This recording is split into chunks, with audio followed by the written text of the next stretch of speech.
everyone, my name is Heather. I'm a course instructor and tutor at JD Advising. In this video, we're going to cover some tips for how to outline during law school. My first tip for outlining in law school is to start early. You should start outlining at the beginning of the semester and outline periodically as you go. Don't wait for reading week or study time at the end of the semester to create your outlines.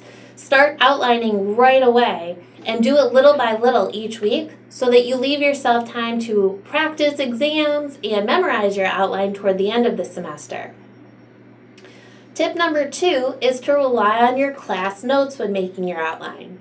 Your professor wrote the exam, so your professor probably is going to give you the information in a way that's tailored to his or her exam. So relying on the information you gain from class and putting together an outline is going to be the best resource to tailor your outline to exactly what's going to be tested on the exam. So you should include things like your professor's interpretations of the rules, your professor's statements, and even your professor's hypotheticals and examples. Again, your professor is writing the exam, so you never know when those hypotheticals and examples are going to show up in the fact patterns on exams. So it would be very, very helpful to have those same examples included in your outline so that when it's time to take the exam, you can look back at them. My third tip is to make your own outlines. It can be very tempting to either purchase commercial outlines or get an outline from a friend who's already taken the class instead of taking the time to create your own outline. I know it can be a time-consuming task. However, remember the process of outlining is what's important here. That's where you're going to learn the information, you're going to process the information, you're going to make sure you understand the information. The goal is to understand and learn the information, not to have a beautiful outline at the end of the semester. My fourth tip is to not type your class notes up and call it an outline. There's way too much information in your class notes that isn't going to be relevant, and it's just going to clog your outline. Try to distill what's actually important from the class. Most importantly, the rule statements, such as holdings or rules and elements from cases that the professor has specifically pointed out. You should center your outline around these things and make sure that your outline is organized in a way that helps you answer an exam question. My fifth tip is to organize your outline in a manner that makes sense. So probably your professor gave you a syllabus at the beginning of the semester, and the syllabus listed all the topics you would cover that semester. Well, each one of those topics is a great subheading or subsection within your outline. So if you are, for instance, in a contracts class, the topics might include offer, acceptance, and consideration.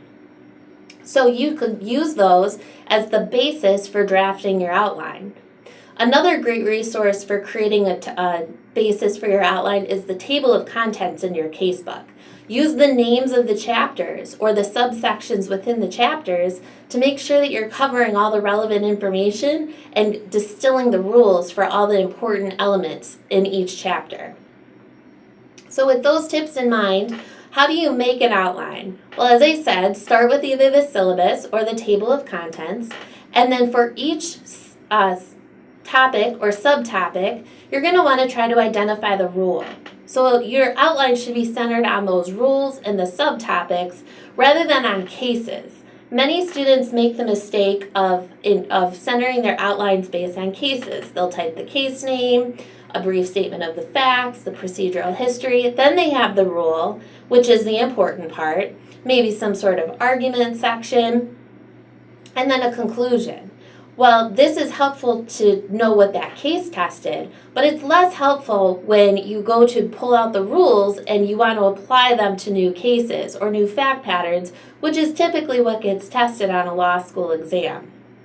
So centering your outline based on the rules is going to make it much more conducive to using that outline to answer law school exams rather than just including a bunch of small case briefs.